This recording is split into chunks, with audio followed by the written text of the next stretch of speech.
Bonsoir, bonsoir tout le monde et meilleurs vœux à celles et ceux à qui je ne l'ai pas encore souhaité. Belle nouvelle année 2025.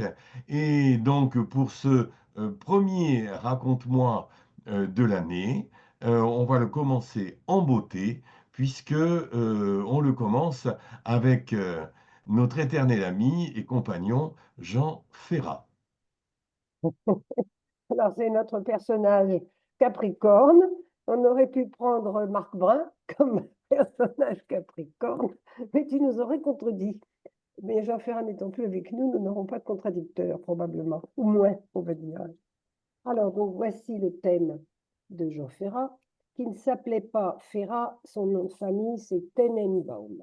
Tout à l'heure, je donnerai des détails. Donc, Ferrat, c'est son nom d'artiste, parce qu'il a vu de Saint-Jean-Cap-Ferrat, et ça lui a donné envie, enfin l'idée de s'appeler Ferrat. Voilà. Alors, c'est un artiste reconnu, et comme tous les artistes réalisés, c'est un mélange à la fois d'inspiration et aussi de travail. Et dans son thème, c'est vraiment un cas d'école, c'est-à-dire que il a l'inspiration avec cette lune en poisson opposée à Neptune, et aussi, évidemment, la rigueur et le travail pour réaliser quelque chose. Autrement, on n'a que l'inspiration et c'est du vague à l'âme, et puis c'est tout.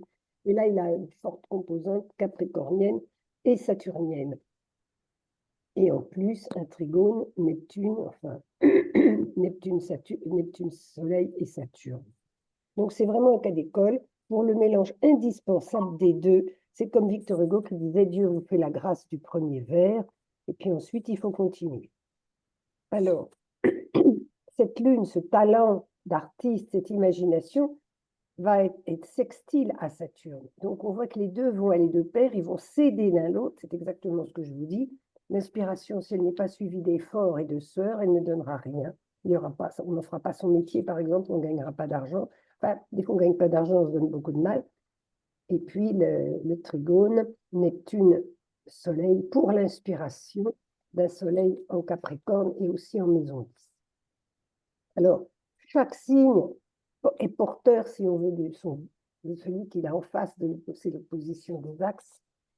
Et donc, dans tout Capricorne, il y a un cancer, c'est le signe du cancer qui sommeille, si on veut. Et chez lui, le cancer, évidemment, avec Jupiter, qui est en exaltation dans le cancer, et Pluton, il a écrit son autobiographie et de nombreuses chansons. Je ne vous ai pas dit que Jean Ferrat était un artiste et un chanteur de variété, mais enfin ça vous le savez, et un chanteur engagé, je vais revenir dessus, mais je pense que tout le monde le sait déjà. Donc, il a écrit son autobiographie, et beaucoup de ses chansons, en plus d'être la mise en musique des poèmes d'Aragon, sont aussi des chansons autobiographiques. Et en effet, son enfance va être extrêmement importante dans sa vie, c'est-à-dire la pointe de la 4, c'est en Gémeaux, limite, hein, limite. Et donc, c'est Mercure qui est conjoint à Saturne au milieu du ciel. C'est-à-dire qu'il va parler de cette enfance et de cette enfance douloureuse. Mercure, maître de 4, conjoint à Saturne. C'est-à-dire, c'est la dureté de la perte de leur père, de son père. Son père s'appelait, je me souviens plus un prénom ukrainien, il est juif ukrainien et il était bijoutier, joaillier. Il avait suffisamment réussi pour pouvoir acheter une patente, si on veut, une licence spéciale de bijouterie. Et à Versailles, enfin, ses affaires prospéraient. Mais comme il était juif, il se croyait lors de début de la guerre, la Deuxième Guerre mondiale, protégé parce qu'il était naturalisé français et marié à une Française non juive. Et ça ne l'a pas protégé, il a quand même été arrêté et déporté et il n'est jamais revenu. Alors ça, évidemment, ça a beaucoup marqué évidemment la famille et Jean Ferrat. C'est cette cassure qu'on peut voir avec la pointe de Mercure, de la 4, Mercure conjoint à Saturne. Et il en parle dans ses chansons, il en fait quelque chose de public. C'est en maison 10.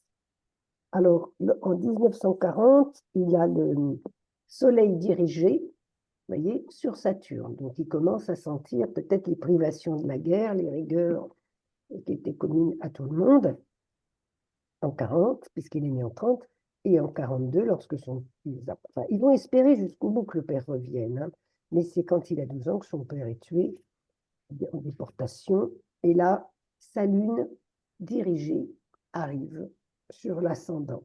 Ça va révéler probablement sa très grande sensibilité et aussi, vous voyez, cette lune en 12, elle est conjointe plus ou moins à la lune noire et en poisson.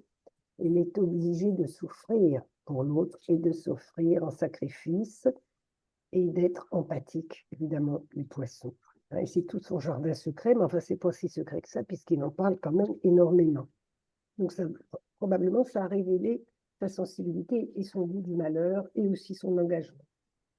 Alors, sa famille, lorsque le père était encore là, écoutait beaucoup de musique classique. C'est des gens qui étaient assez artistes dans l'âme. Et lui, bien sûr, écoutait de la variété avec ses frères et sœurs. Ils étaient trois. À 15 ans, il va s'intéresser tout d'un coup à la littérature, mais il doit travailler parce que le père est parti, le père ne reviendra pas, et donc ils ont besoin d'argent. Il va commencer à travailler dans un labo de chimie de travaux publics. Ça va pas, c'est pas ça qui l'intéresse grandement. Alors, que les études supérieures soient interrompues, c'est le Sagittaire, hein, Jupiter, qui est opposé à Saturne. Lorsqu'on a Saturne en 9, extrêmement souvent, c'est la coupure, l'arrêt des études supérieures. Et là, le maître de la 9 est opposé à Saturne. Donc, il a dû arrêter ses études et travailler assez vite. Il se définit lui-même comme un rebelle dans l'âme. Alors, on voit qu'il est rebelle comme ça, enfin, c'est lui-même qui le dit. Eh bien, c'est Uranus. Ici, hein, la rébellion, c'est toujours signé par Uranus. Uranus qui conjoint au nœud nord en maison 1, donc c'est vraiment ce qu'il veut montrer. Uranus en bélier qui montre son grand courage, et c'est la planète qui va se lever, la première quand on regarde tout ça.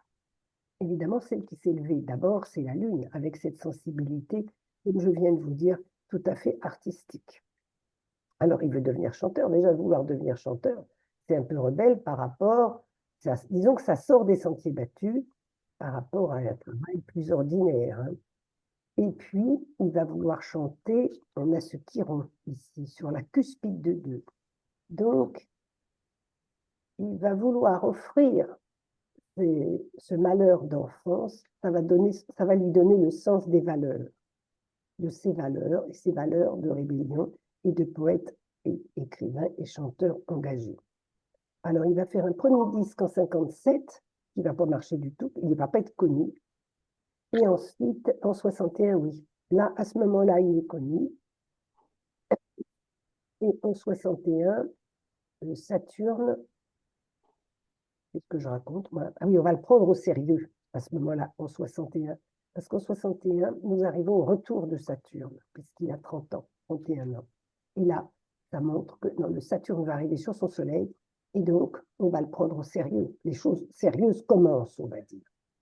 Donc, les deux qualités, on va dire, de sa vie, c'est cet esprit rebelle et engagé, et aussi rebelle contre l'ordre établi, contre les conventions sclérosées, et aussi l'amour, évidemment, parce que c'est un chanteur qui va chanter de très belles chansons d'amour d'Aragon. Alors, l'amour, on le voit partout dans ce thème, hein, et la sensibilité qui va avec. Alors, il y a déjà une chanson qui s'appelle, enfin, je commence par ça, mais Oural Ouralou, c'est une chanson magnifique pour son chien qui est mort, et ce chien qu'il a accompagné partout.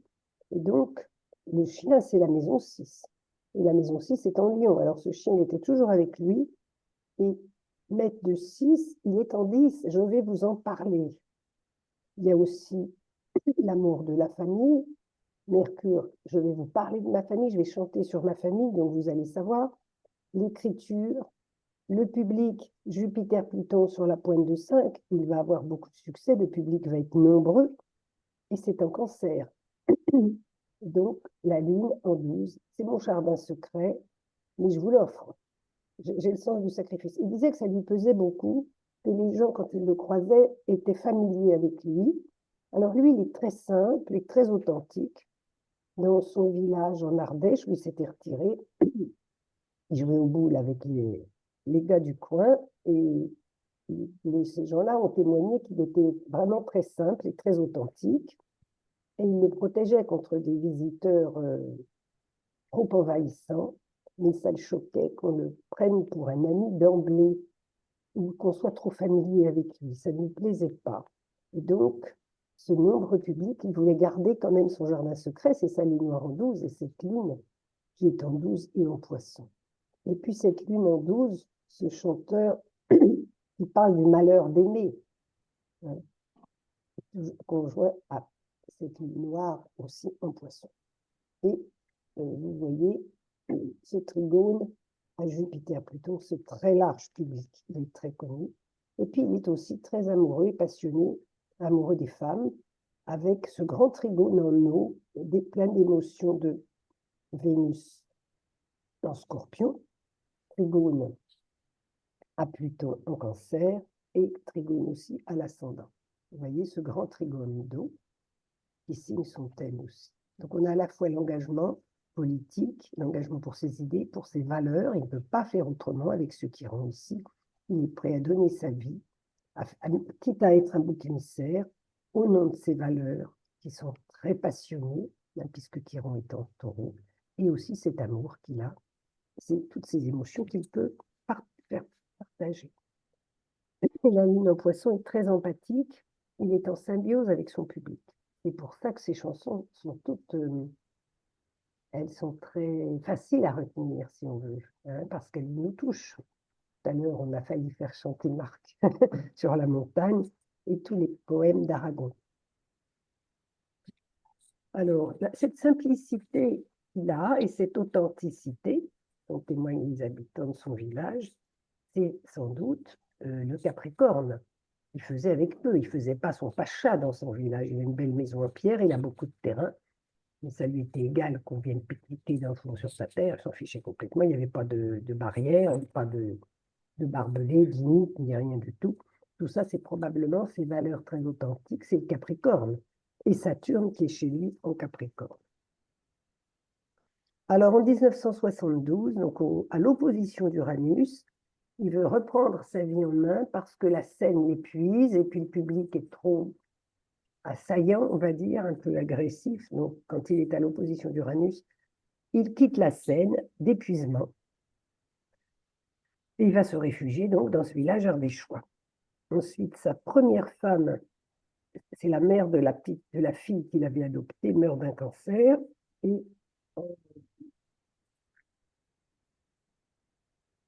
ensuite, il se remarie avec quelqu'un d'autre, professeur de gymnastique, mais il a attendu que sa première femme soit morte. Voilà, il n'a pas quitté son lit. Et lui-même va mourir en mars 2010 d'une maladie nosocomiale attrapée à l'hôpital parce qu'il était tombé, il s'était fracturé le dos. Et alors, du coup, il est mort de ça. La maladie nosocomiale, c'est peut-être Neptune en maison 6. J'avais mes détails, mais j'ai perdu ma feuille. Ça, c'est ridicule. En fait, sa chute, ça lui a perforé le seul poumon qui lui C'est restait. ça, voilà, j'ai retrouvé ma feuille. Il a un poumon perforé, donc c'était pas rien. Et il doit Voilà. fracturer. Il était en C'est le extrême. seul qui lui restait surtout. Voilà, il n'avait plus qu'un poumon. Voilà. Et il est mort finalement d'infection à l'hôpital. L'infection, c'est Neptune en 6, si on veut. Entre les trois. Alors, donc il est connu évidemment comme chanteur et évidemment comme personnage public pour son engagement politique communiste, pas entêté, parce qu'il a reconnu que c'était parfois une URSS, ça n'allait pas tellement bien, mais enfin il reste lucide. Alors cet engagement, c'est probablement le nœud nord conjoint Uranus en bélier. Le bélier, c'est du courage. Voilà ce que je suis capable de vous montrer et de combattre pour les valeurs qui me sont chères, qui me sont importantes. Et c'est le trigone Mars-Uranus. Et Mars en Lion, j'ose parler devant tout le monde. Alors il va être censuré parce que certaines chansons ne vont pas être acceptables, enfin pour l'époque. Et la censure, je pense que c'est Mercure, conjoint à Saturne, et opposé à Pluton. Mercure, c'est son écriture, probablement sa création. Donc ça, c'est la censure. Et puis, ce sont des valeurs qui lui tiennent extrêmement à cœur, puisqu'il a le trigone Vénus-Pluton. C'est très important. c'est un auteur extrêmement prolifique, parce que non seulement il a chanté Aragon, mais c'est lui qui a fait les mélodies à chaque fois. Et la mise en orchestre, je ne sais pas comment on dit ça. Enfin, toute la musique, c'est lui qui l'a faite sur les poèmes d'Aragon. Et il a fait aussi ses propres chansons, comme celle sur le chien, par exemple. Donc, vraiment, toute cette création très importante, c'est Jupiter-Pluton en Cancer sur la pointe de maison 5. Et opposé à Saturne parce qu'il va parler de malheur et de chagrin d'amour. C'est toujours nostalgique ce qu'il écrit. Hein. Donc je pense que c'est l'opposition à Saturne, et comme il va être censuré, il va falloir surmonter les difficultés et les frustrations. Il va parler de son enfance, évidemment meurtrie, et de tous les malheurs d'aimer. Hein. C'est une chanson qui s'appelle comme ça. Alors, et puis, il va vraiment au fond de lui-même, puisque Mercure, en écrivant, il va chercher au fond de ses entrailles, si on veut, de quoi écrire, de la matière pour écrire. Alors, et puis alors, c'est vraiment extrêmement ciselé, extrêmement beau. Quand il écrit lui-même les paroles, alors je pense que c'est Neptune en Vierge et en maison 6. La maison 6, c'est le travail. Et là, il a la poésie neptunienne en Vierge. Je vais mettre le temps qu'il faut et je vous ferai quelque chose de parfait. C'est probablement ça que ça veut dire, ce Neptune, entre autres, plus la maladie nosocomiale. Alors, j'ai préparé, mais c'est assez. Pourquoi il est tellement en symbiose avec Aragon? Le problème du thème d'Aragon, c'est qu'Aragon, à vrai dire, il a été abandonné. Enfin, il y a toute une embrouille au moment de sa naissance, et du coup, on n'est même pas sûr du jour. Alors, l'heure, on a mis midi, mais ça ne doit pas être ça. On n'en est pas très sûr. Mais mettons à un jour près, on va faire avec ce qu'on a. C'est mieux que rien du tout, parce que je me suis demandé pourquoi il reprenait à son compte comme ça et pourquoi il arrivait. Enfin, il y avait vraiment quelque chose entre deux.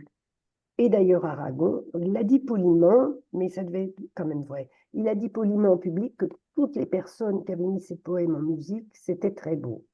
Il a désavoué personne, mais aussi il a dit en privé que Jean Ferrat avait fait un très bon travail avec ses poèmes. Il n'a jamais trouvé que ça n'allait pas. Il n'a jamais exprimé un petit désaccord. Il était très, très content que ses poèmes soient chantés comme ça.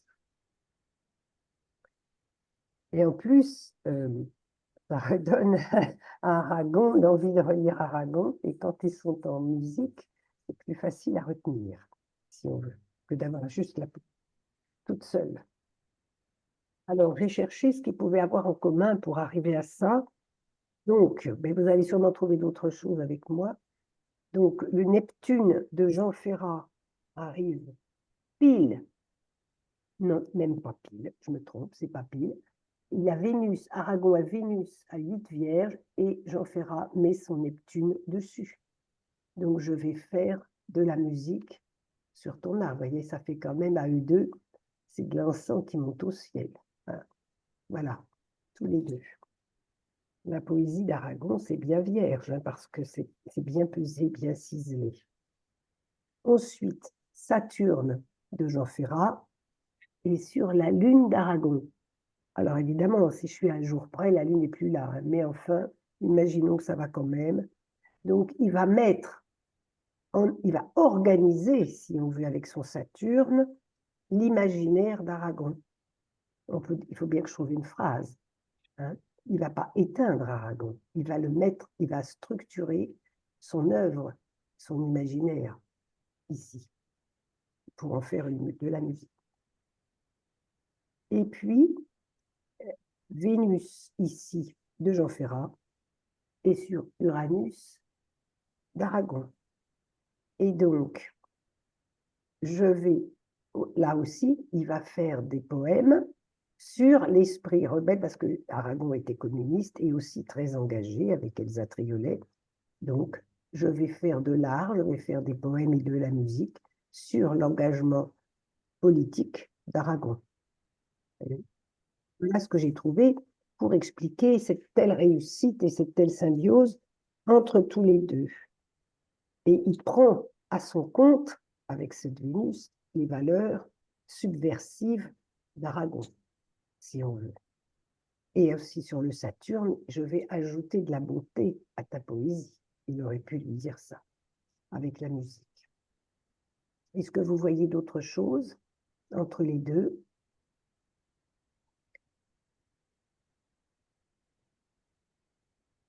Non.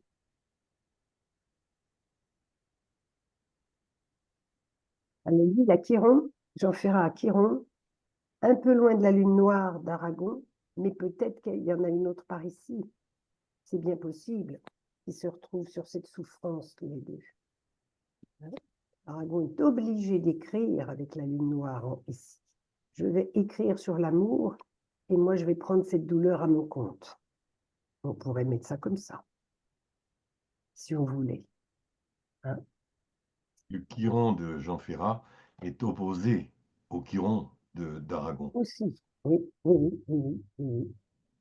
Et alors, bon, on a dit, alors évidemment, hein, comme je vous ai dit, on est embêté avec Aragon pour les données de naissance, mais on a quand même, on va faire avec ce qu'on a, la lune de Jean Ferrat aussi sur la part de fortune d'Aragon. C'est quand même pas vilain pour leur partenariat. Enfin, c'était pas un partenariat parce que je ne crois pas qu'Aragon l'ait aidé pour la musique. Mais enfin, il a fait ça après coup, tout seul, Jean Ferrat. Mais de notre point de vue, c'est une affaire commune. Donc, en Poisson, ils ont mis toutes leurs émotions et leur empathie et leur souffrance en commun. Il la reprend à son compte.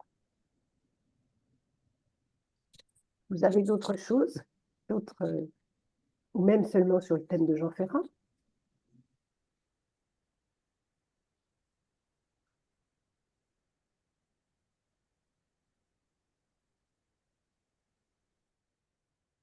C'est bon?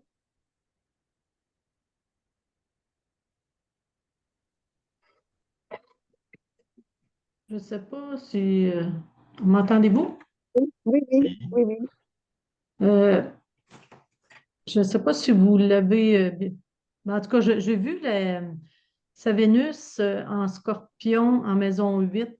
Oui. Ça a dû aider pour ses chansons, ça, puis parce qu'on disait que c'était facile et puis c'était des belles chansons, là. Fait que je me dis, ça a dû aider. Je ne sais pas si j'ai raison.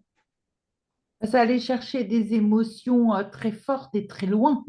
C'est ça. Donc, Avec le trigone de Pluton. c'est ça. C'est un double whammy, là. Le Vénus. Trigone de la conjonction Jupiter-Pluton. Donc, ça donnait de l'ampleur, en fait, à ses ressentis. Je pense que pour l'écriture de ces chansons, ben, c'est certain que ça allait chercher un côté tripal du Scorpion extrêmement important. On appelle ça, Oui, je oui, pense, un grand trigone avec Uranus, Vénus et Pluton. Mm. Il chante la C'est son désespérance ascendant, avec non, c'est ça. son ascendant. oui, avec l'ascendant. Alors, non, il y a Ouais, quand c'est même un ça. super triangle qui est quand même fort entre l'ascendant Vénus et la conjonction Jupiter-Pluton. Et ce beau C'est ça. triangle fait un beau cerf-volant avec Mercure. Oui, oui, Effectivement. l'écriture, l'écriture. Voilà. Donc, non seulement il y a l'inspiration, mais en plus, il a, si j'ose dire, les outils pour, euh, pour les, pour les écrire, pour mettre des mots. Le travail. Et le travail. Le travail, on le retrouve avec Saturne. Alors, Saturne, moi, je ferai le lien avec la mort du père, hein, quand même, et l'importance du père, en tout cas. Dans le thème de Jean Ferrat, il me semble que, en plus, en progression, je crois que quand il a perdu son père, il avait 9-10 ans, je crois, quelque chose 12, comme ça. 12. 12. Ah, d'accord. Ouais, oui. Mais comme il est né en 30, en 40, il avait 10 ans et on dit que son père est mort en 42. Ah, bah oui. Oui, oui. Enfin, il est mort en 42. Nous, on le sait maintenant. Mais à l'époque, eux, Ils ont attendu, oui, qu'ils reviennent. voilà. Oui, ils ont attendu. C'est-à-dire que son père a disparu. Oui, oui, oui, oui, oui. Alors, s'il a disparu avant et que ça commençait à trembler et à sentir mauvais, à ce moment-là, son soleil arrive sur Saturne à Ouais. 10 ans, au début de la guerre, en 40. Donc, d'après ce que tu as dit, ils ont espéré pendant très longtemps qu'il revienne. Hein. Et puis, sa création, Mercure, là, la pointe du cerf-volant, ça vient de sa famille. C'est un don qui lui vient de sa famille, héréditaire, puisque Mercure est mettre de la 4. La famille était musicienne,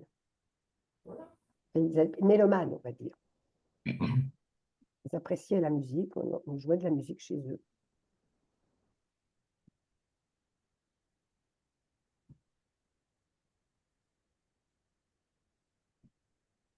Je me permettrais d'ajouter ou même de poser une question. Son ascendant, il est intercepté, soit son bélier est intercepté. On a un ascendant à 27 du poisson, avec Uranus qui est intercepté. À ce moment-là, est-ce qu'on peut dire que au niveau de sa personnalité, il était très changeant ou il y avait de la misère à changer? De quelle façon vous l'interpréteriez?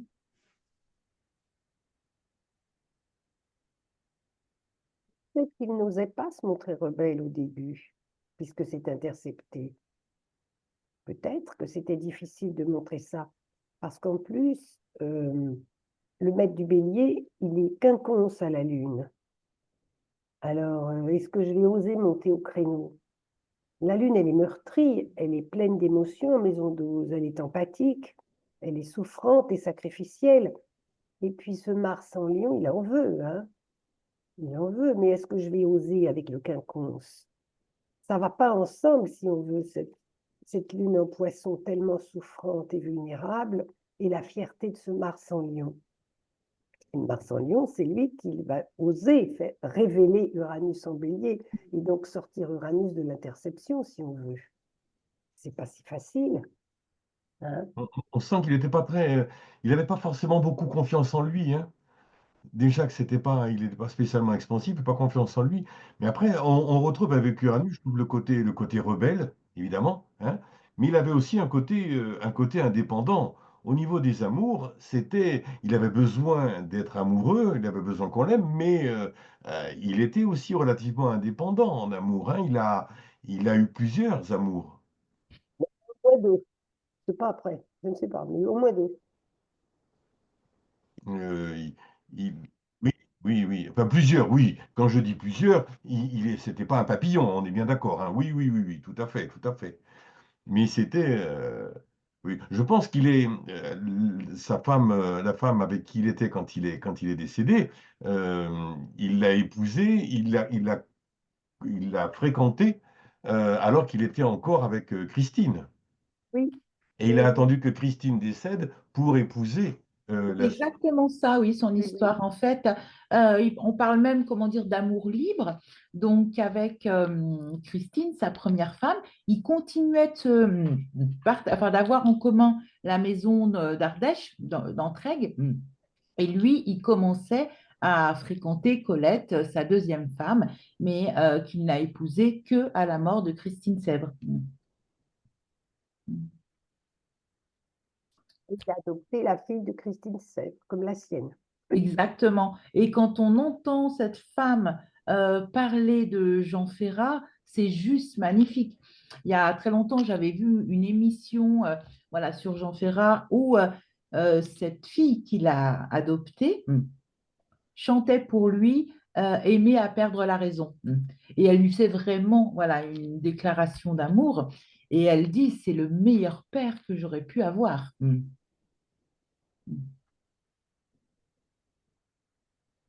Cette c'est- petite, c'est Vénus en Scorpion, sa oui. fille, Et la puis petite quelque fille. part, il a joué le rôle du père qu'il n'a pas pu avoir. Ah, mais complètement. Complètement. Il a quand même eu 10 ans, son père. C'est pas rien, 10 ans.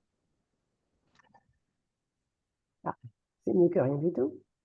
Oui, c'est mieux que rien, mais on sent quand même Ah bah, il y a une, il y a il y a une une, il y a une faille, hein. fracture, il y a une fracture, évidemment, Ah il y a une oui, oui, fracture. oui, oui, oui, oui.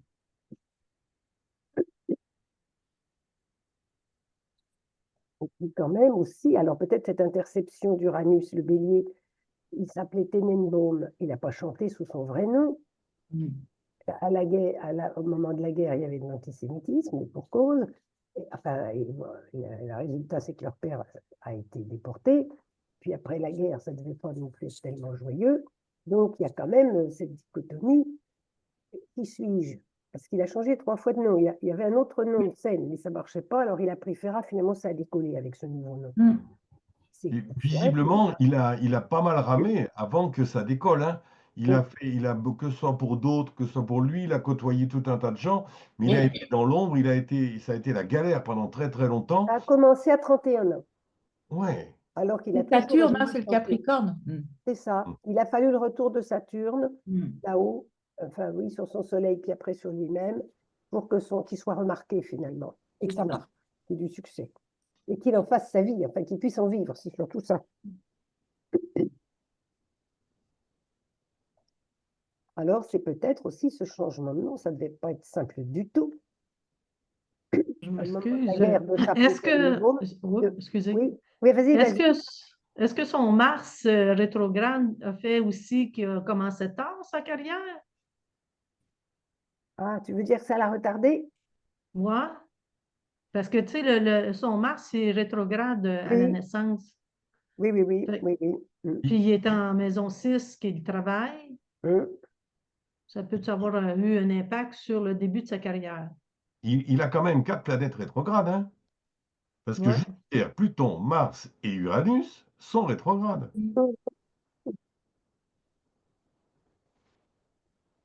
Donc c'est sûr que ça avance pas tout seul, quoi, hein, c'est clair. Quand on est Capricorne, ça n'avance jamais tout seul.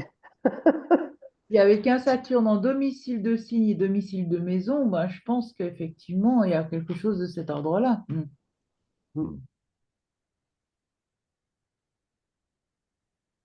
Pardon, il y a quand même dû y avoir un grand fond d'insécurité aussi avec cette disparition du père à une période quand même difficile où tout ce qui était juif était quand même traqué, on risquait sa vie. Donc je pense qu'il y a quand même une insécurité de fond là qui doit marquer quand même, gamin. Ok, le père a disparu, la mère elle est seule avec les enfants, la mère du coup est fragilisée aussi, donc on n'a plus qu'un seul parent. Cette mère fragilisée pourvu qu'elle tienne le coup, parce que sinon, nous, les enfants, qu'est-ce qu'on va devenir? Vous voyez, je pense qu'il y a quand même comme ça quelque chose au niveau de l'inquiétude hein, qui est là hein, quand même. Complètement, qu'on pourrait voir astrologiquement par la Lune euh, conjointe à la Lune noire en 12. Hein, puisque la Lune, elle vient nous parler aussi de la notion sécurité-insécurité. Et Ils se puis, sont cachés, ils ont été recueillis. Enfin, ils sont partis finalement en zone libre, ils ont fini par y aller parce que le père voulait pas y aller. Il se croyait, si on veut, protégé par sa femme non juive. Mais il avait tort. Alors en fait, après, ils sont allés en zone libre. La fille, elle a aussi été arrêtée, questionnée. Bon, finalement, elle est ressortie. Ça n'a pas été simple. Et puis, il a été aidé par un couple de communistes. Il est parti tout seul, je crois bien. Il raconte ça. ouais, il est parti sur Disons, Toulouse chez une tante. et tout seul, sa mère l'a mis dans le train et il lui a dit, ben, il va falloir que tu y ailles. Et il est parti. On n'imagine pas un enfant de 10 ans qu'on met dans un train et qui traverse la France tout seul. Alors tout ce chagrin et ces difficultés, c'est une en maison 12. Il avait, on va dire, au fond de lui-même. Hein. Et Et vous allez voir dans l'étoile évolutive comme la notion de l'insécurité de l'enfant, eh bien, elle saute aux yeux avec une étoile quand même très, très particulière, enfin, très marquée sur cette notion-là. Eh alors bien, là, je pense, Nathalie, que c'est une excellente transition. Merci Marc de m'avoir entendu compris. on saute sur le suivant. Hmm. Là, la voilà en gros. On la voit bien. Alors, la particularité de cette étoile, c'est de voir un ermite très important, puisque l'ermite est en P3. Mais on Donc, verra pas le reste. c'est la base de l'étoile évolutive. Et puis, vous aurez peut-être remarqué à gauche, en P2 et P4, eh bien, ces deux petits battleurs.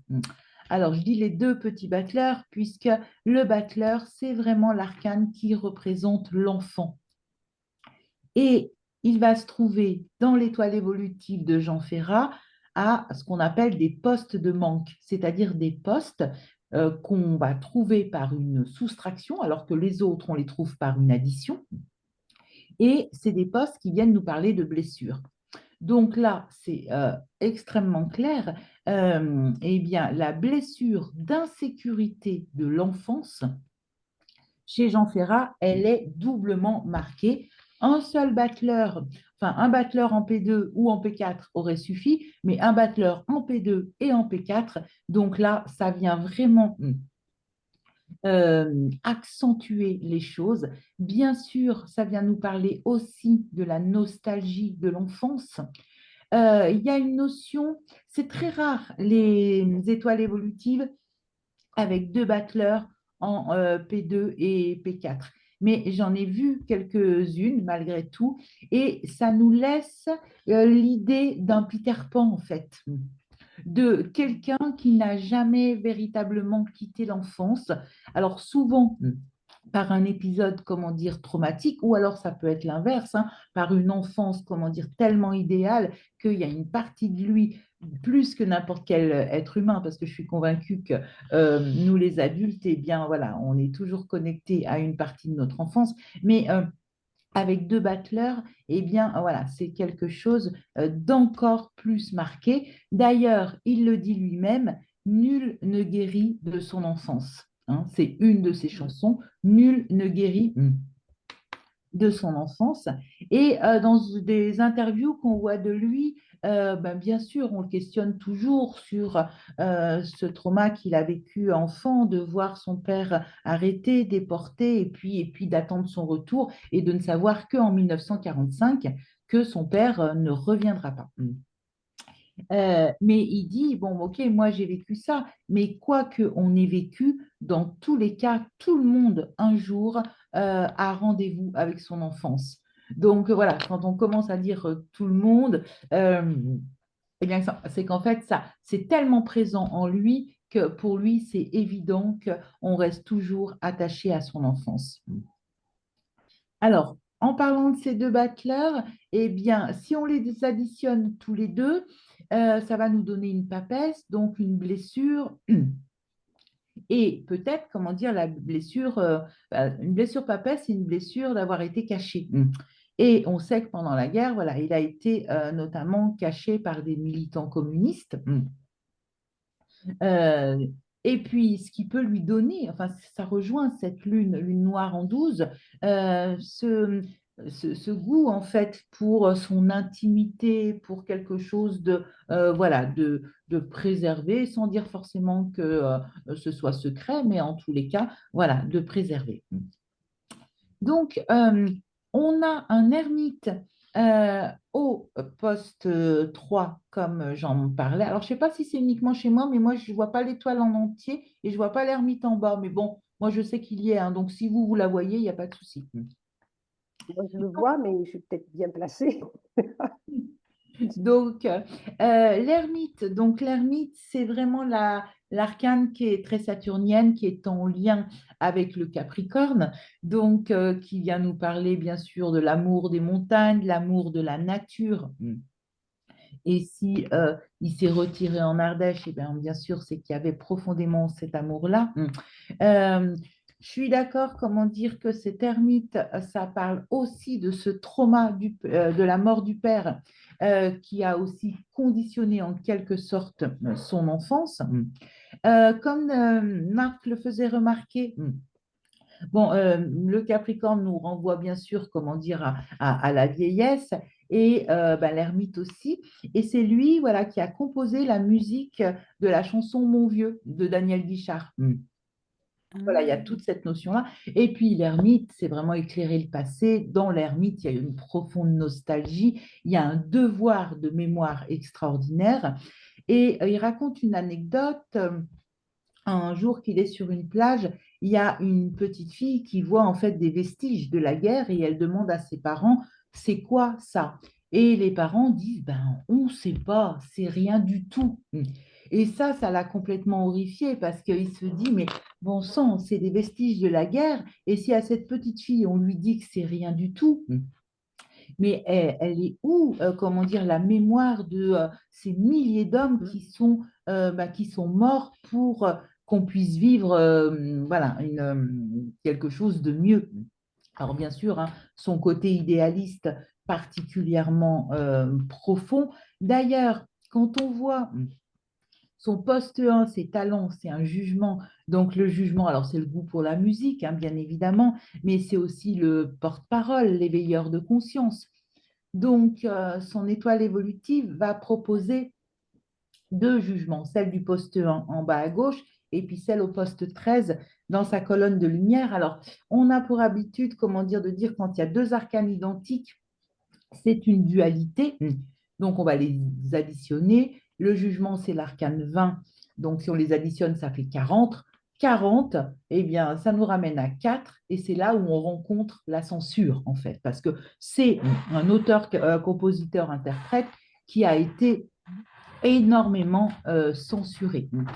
Bien sûr qu'il y a ce côté rebelle. Alors, on n'a pas de maths, mais le maths, ce n'est pas le seul arcane rebelle du tarot. Vous avez aussi la roue de fortune, qui est un arcane rebelle. Et puis, en termes de rébellion, je crois qu'il y a un arcane qu'on oublie un petit peu, c'est le pendu. Le pendu, c'est le seul arcane, comment dire, qui est à l'envers des autres. Il nous propose, comment dire, une autre vision et c'est peut-être le plus rebelle des rebelles.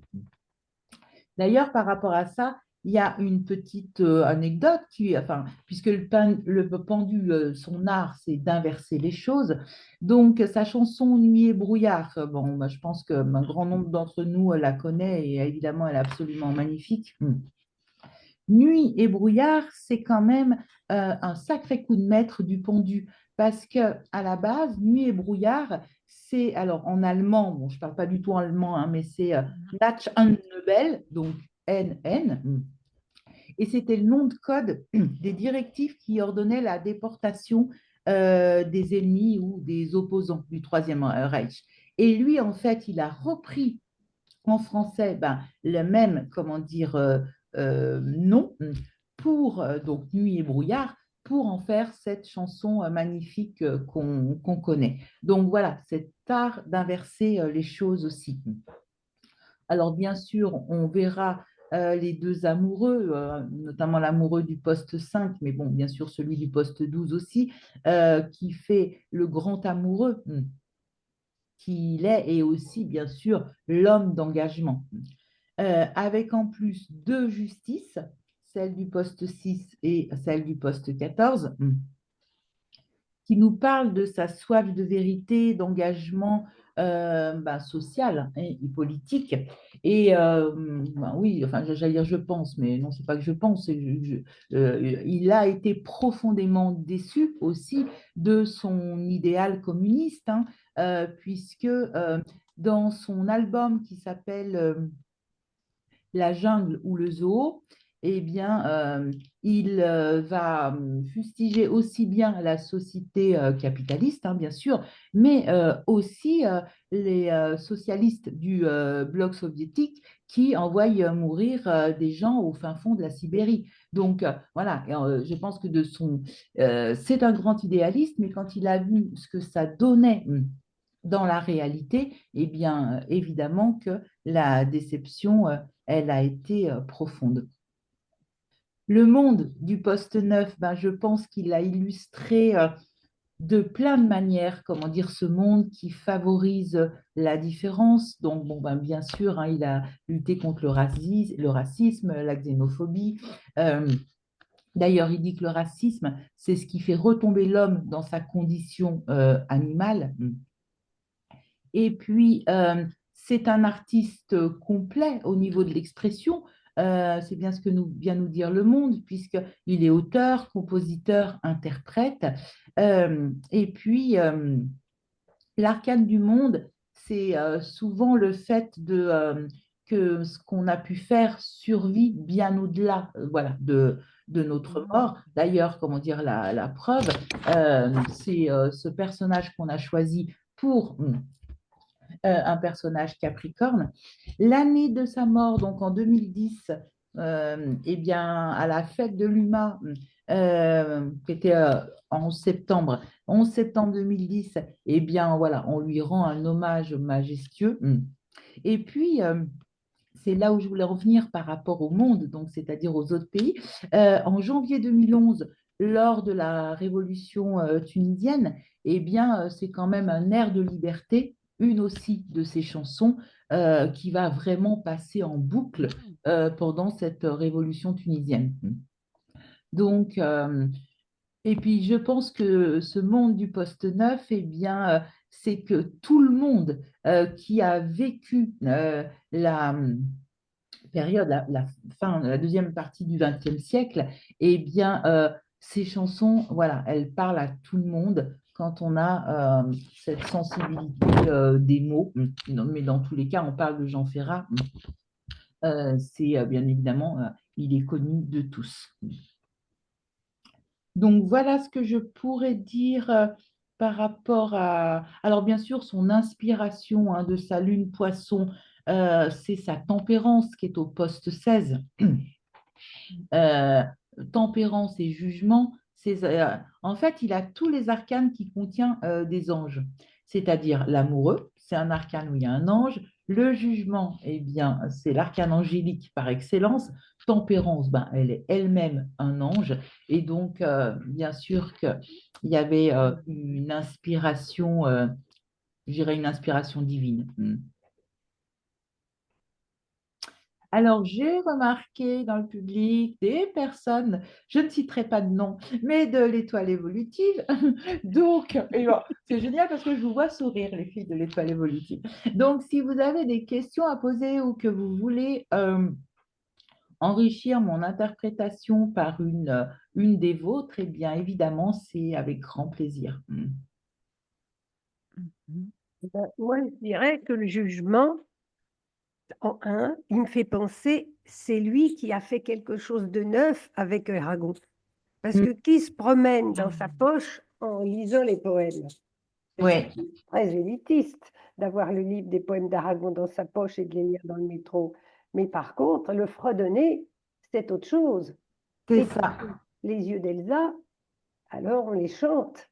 Hein, et il a donné un petit coup de vernis, on va dire, à la poésie Complètement. d'Aragon, pour les personnes qui ne lisaient pas la poésie, normalement. D'ailleurs, tu l'as dit toi-même, ça nous donne envie de lire ou de relire Aragon Hum, quand on écoute Jean Ferrat.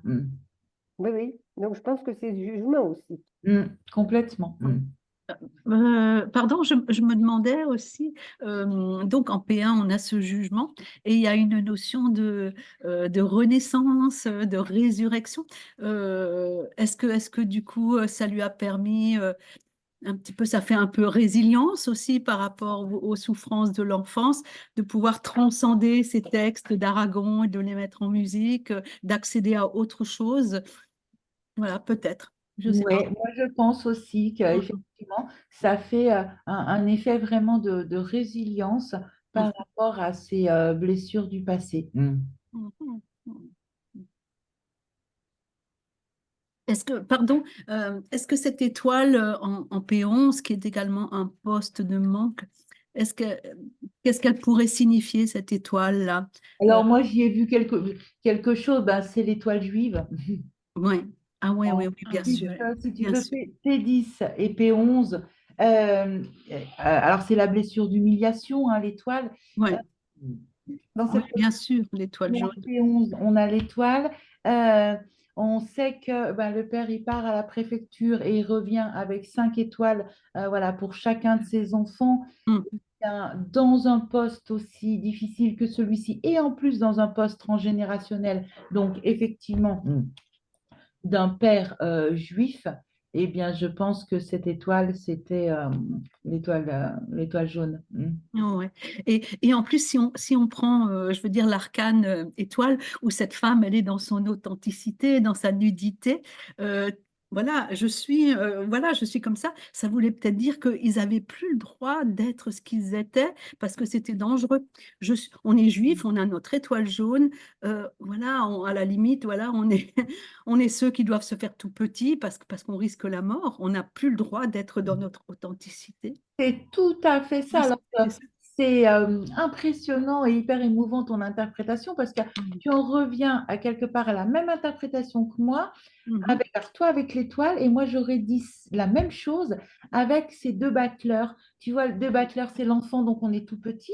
Les deux battleurs, quand on les additionne, eh bien, c'est la papesse. On est obligé de se cacher et de se Ouais. faire tout petit. Et donc, du coup, on reste toujours collé, comment dire, à cette blessure de pas se montrer, parce que se montrer, c'est se mettre en danger.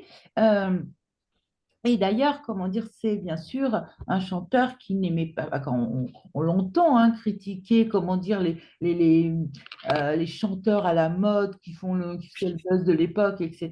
Ouais. Lui, il était vraiment dans son authenticité, même si bien sûr il a eu le succès comment dire, qu'on lui connaît, mais il a beaucoup parlé voilà, de toutes ces personnalités qu'on affiche, qu'on encense, etc. etc. Quelque part, il y a ce côté anti-héros, quoi. Hein. Mhm. Oui, il avait un côté aussi très baba cool de l'époque. Je vais vivre à Oui, la campagne, etc. Voilà, je suis pas à la ville, je suis pas une personne qui est dans un décor urbain. Voilà, hein, le formica, les poulets aux hormones et oh, bah, compagnie. le poulet aux hormones, comment dire, oui, oui, ah, bah, bien sûr. Mhm. Que la montagne est belle, elle est juste magnifique, cette Ouais, chanson. ouais, Voilà. ouais. Quand il parle de cette souffrance de voir les jeunes déserter le monde rural pour aller dans leur HLM manger les poulets aux hormones, oui, oui, bah, bien sûr. C'est Mais une en fin de compte, rétrograde en vierge et en maison 6. Mhm. C'est complètement ça. ouais, Et ouais, puis ouais. peut-être cette étoile aussi au poste 11, c'est la peur ou la crainte ou le danger de perdre confiance dans l'humanité. Mhm. Avec des Oui, c'est la foi, elle a été touchée. Mhm. Or, il faut la récupérer, la foi. Bien sûr. Elle est opposée à la lune noire. Mhm. Neptune, je veux dire, est opposée à la lune noire. Mhm. Il y avait ce danger-là de perdre confiance. Et puis, il y a la foi d'attendre, comment dire, ce père. Et ce père, voilà, qui ne revient pas. Mais tant qu'il n'est pas revenu, mais qu'on n'a pas annoncé la mort, ben, il y a l'espoir qu'il puisse arriver.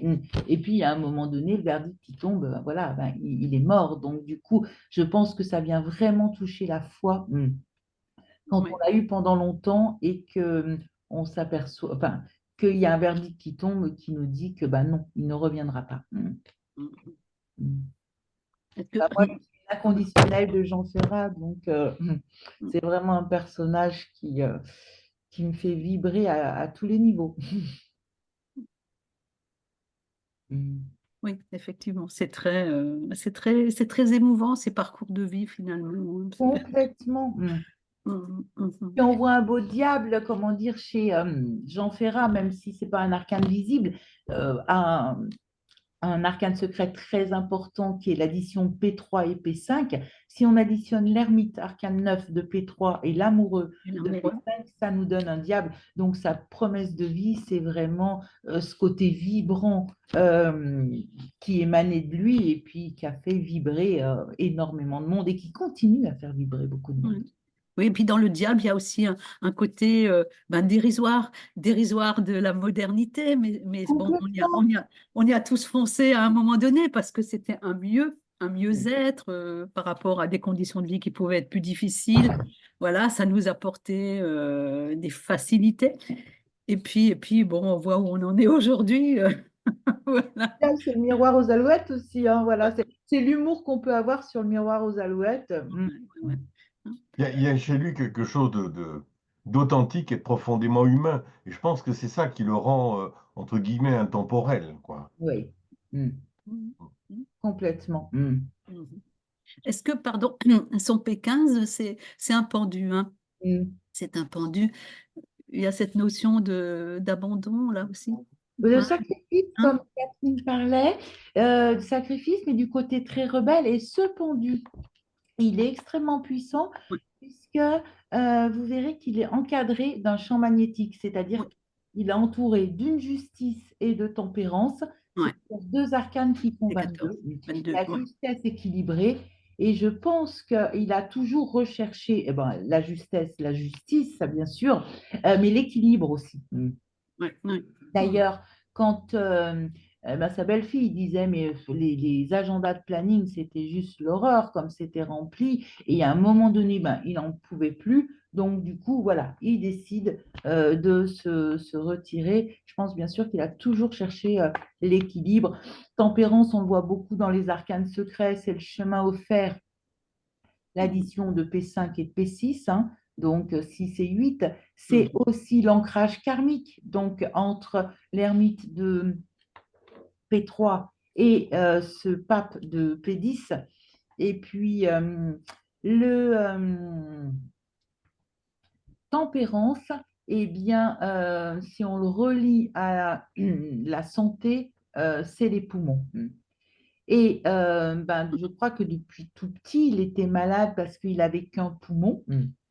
Alors, je ne sais pas à quel moment il a eu plus qu'un poumon, mais en tous les cas, son décès a commencé par cette chute d'escalier qui lui perfore le dernier, enfin le seul poumon qui lui reste. Et après, ça part de Karim Ancilla, en fait, avec la maladie nosocomiale à l'hôpital. Mm.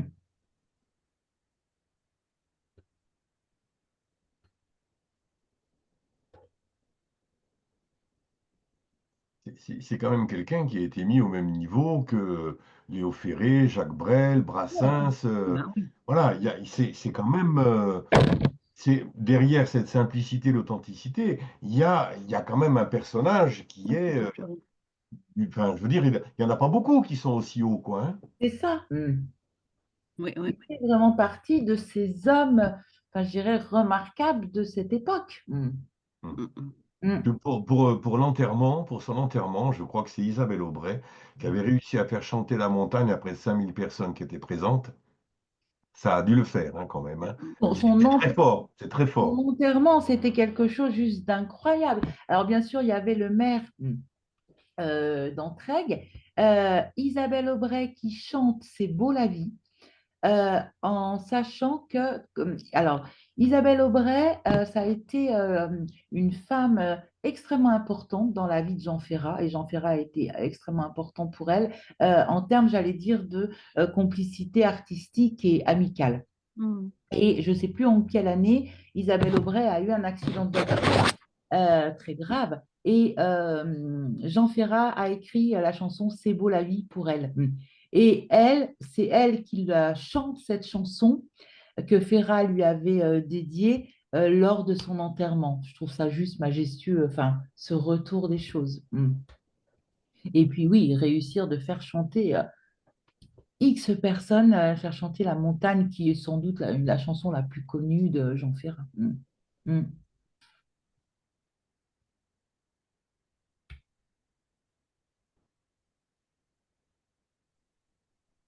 Mhm. C'est magnifique, Daniel, toutes les interprétations que tu as pu proposer. J'en suis heureuse et touchée. Ben, merci, hein. Moi, j'ai fait une sieste après notre cours de ce matin. On avait un cours de ce matin où on était étoilés et tu as fait une sieste et te revoilà en forme pour continuer les interprétations étoilées. Voilà, mais c'est passionnant, passionnant.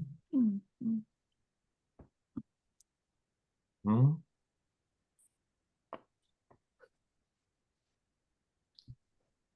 Bien. Je vois que, hein, Nathalie, est-ce qu'on la, peut la, la, finir? la, la belle voix de... Oui, Catherine. Pardon, Marc. Est-ce qu'on peut finir sur un petit ange, Nathalie? Alors, sur un petit temps, t'en as calculé, toi? Oui, oui, j'en ai calculé. Bah, sur son soleil, j'ai pris. Voilà. Et Alors, je te laisse faire parce que comme déjà l'étoile évolutive, elle est assez peu connue forcément du public à part ceux qui font c'est le pour ça que je parcours te avec nous. pose la Alors, moi, question. je ne demande que ça et je suis aux anges. Bah oui, parce qu'en ce moment, je vis avec eux. Donc, Moi aussi. j'ai regardé c'est très intéressant, son ange du soleil, donc en Capricorne, Mm. mébaillant la lucidité intellectuelle, Ah, il faut regarder son aspect entre Vénus et Mercure, Mm. c'est quand même un faut le sextile hein, déplacer. que je vois. Oui. Voilà, il lui permet d'exprimer, de transmettre l'amour, et je trouvais ça très beau. Il est le messager, Donc, il permet des rencontres qui amènent les transformations. Et puis, j'ai vu aussi, alors, compréhension, attends, excuse-moi, sens du devoir des responsabilités, ouvre le cœur avec discernement, consolation qui naît de la compréhension, donc ça c'était important pour lui. Ok. Communique le mystère de la morale à l'intellect. Ouais. Voilà. Après, il y en a d'autres, hein,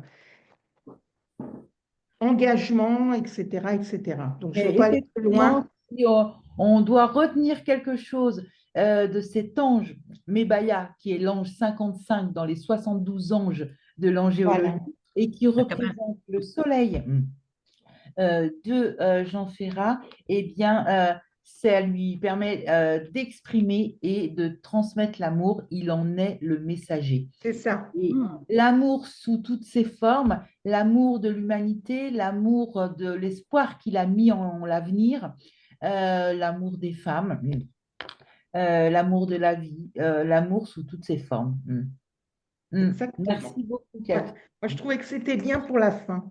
Oui, ah ben, je remercie, comment dire, de l'avoir fait, puisque moi, je n'aurais pas osé, en me disant, Eh ben, tant pis, je me suis dit, j'ose, au risque de, voilà, ben, chacun y voit ce qu'il veut. ben, Merci, exactement. merci Catherine. Je peux me permettre, Nathalie, c'est Catherine et Marc, euh, le dernier range qui aurait de l'importance pour Ferrat, c'est le dernier, il y en a 72, Oui. et lui, il est marqué par le dernier, qui s'appelle Mumia, parce que ça concerne les derniers degrés du signe du poisson. Exactement. Ayant son ascendant à 27 du poisson, il est marqué par cet ange qui a comme terme important germe d'une vie nouvelle. Oui, Quand on entend ça, Ferrat, il est intemporel, il est de Oui. toutes les époques. exactement. Et en plus, c'était sous la dominance de la Lune. Mm. La Lune, ça touche les foules, ça touche la sensibilité de tout le La monde. popularité. Popularité. Ouais. C'était juste pour dire ça, voilà. Merci aussi, comment dire, Rosemary, puisque effectivement, toute planète ou tout Ouais. astéroïde ou point du thème que vous avez entre 25 et 30 degrés du poisson est en lien avec le dernier des anges. Et ce dernier des anges, eh bien, il contient l'énergie de tous les anges précédents. Voilà, les anges, comment dire, de la Kabbale au niveau de l'arbre séphirotique, les 72 anges de la Kabbale. Mhm. En Donc, plus, c'est un ange lunaire, hein. C'est oui, c'est un ange Lulu. Ouais. purement lunaire. Tout à fait. Voilà nos belles évolutions de l'étoile évolutive. Elle porte bien son nom. Bravo, bravo, Bravo. merci. Et merci beaucoup, hein. Merci beaucoup. Bien, bon, ben, on va peut-être conclure là-dessus. Alors, la question, c'est euh, qui pour la prochaine, mais y aura-t-il une prochaine? Alors non, il n'y aura pas de prochaine, puisque, enfin, en tous les cas, il n'y aura pas de prochaine le mois prochain, puisque nous avons pris la décision de faire une pause, voilà, par rapport au racontement. C'est 4 ans, presque jour pour jour qu'on a commencé. J'ai regardé 19 janvier 2021 avec Coco Chanel. Ça fait 4 ans et nous avons fait donc 48 personnages Ouais. dans tous les mois, sauf l'été, hein, juillet, août, on n'a pas fait. Ouais. J'avais fait une rétrospective hein, déjà la dernière fois, pas l'année dernière, je crois. Oui, oui, oui, oui. Et alors donc c'est une pause, parce que on aurait pu très bien pu faire quelque chose du style un mois sur deux, parce que j'entends bien que ça paraît bien comme ça, mais il y a du boulot derrière, quoi. Oui, oui, oui, il y a du boulot derrière. Euh, je parle pour moi personnellement, eh bien, c'est une soirée. Je fais beaucoup d'ateliers aussi en soirée. euh, donc voilà, en une soirée par mois, on a l'impression que c'est pas beaucoup. Euh, mais voilà, puis c'est aussi le fait d'être appelé par rapport à d'autres choses. Voilà, mais c'est une pause. Et puis 4 ans, après, c'est ben déjà voilà. beaucoup, je trouve. Comment? 4 ans, c'est beaucoup, Ben Ouais, oui. quand même. Pour la lune au bélier que je suis, 4 ans, c'est long. c'est un record. C'est un Hein, record. c'est long de s'atteler. Alors, il y a certains personnages où je n'ai pas besoin de chercher, je sais déjà tout, mais il n'y en a pas beaucoup. Autrement, c'est pour les dates et pas dire trop de bêtises aussi. Alors, évidemment. Hmm. Je suis tout à fait d'accord avec toi, Daniel. C'est beaucoup, voilà, et peu à la À la fois, fois.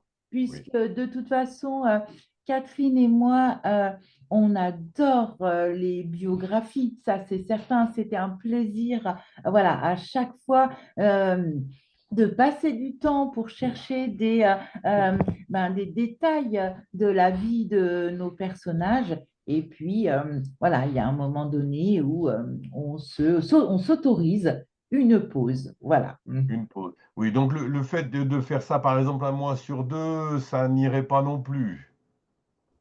Bah, après, les gens s'éparpillent, je dirais. Ouais. Oh non. Oh non. Je pense pas. Je pense que non, non, non, non, si on leur dit maintenant que ça devient bimestriel au lieu que ce soit mensuel, là, il y a quand même toujours entre 20 et 30 personnes à chaque soirée. Il y a un public qui est fidélisé. Je ne parle pas des nouvelles personnes qui viennent se joindre. L'idée d'astrobiographie est une bonne idée. Donc, il y a pas de raison, quoi. Alors, bien sûr, ça, on va dire que ça mérite réflexion.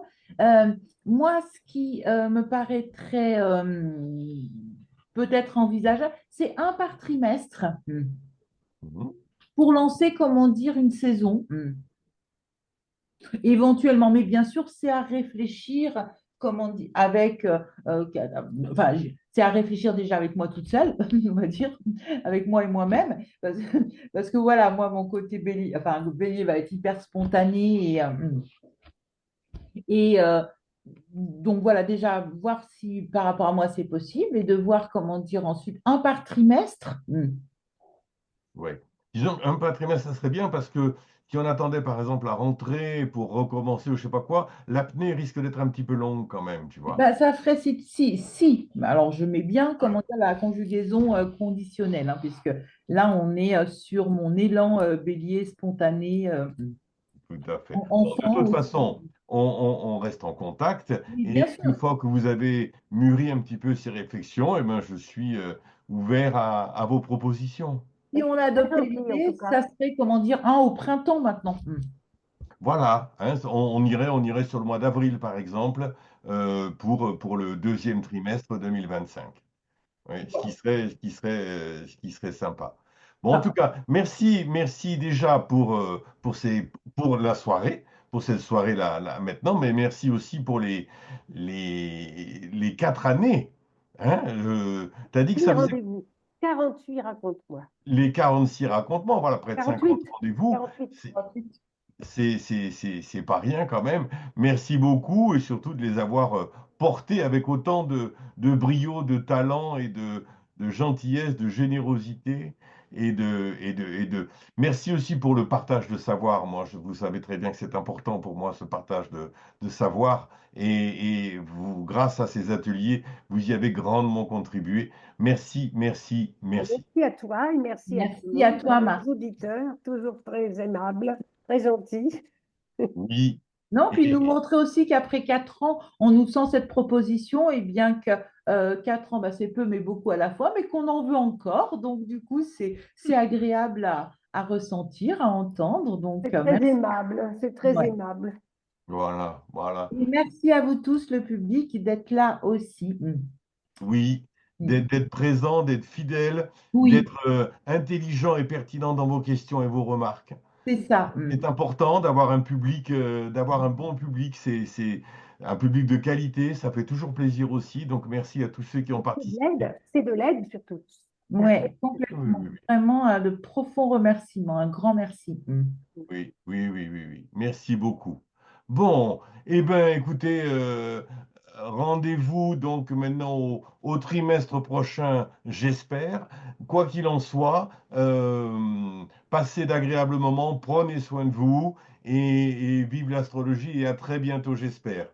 Bonne Au année. revoir tout le monde. C'est encore le moment de le dire, hein. Passez une bonne Eh année. oui.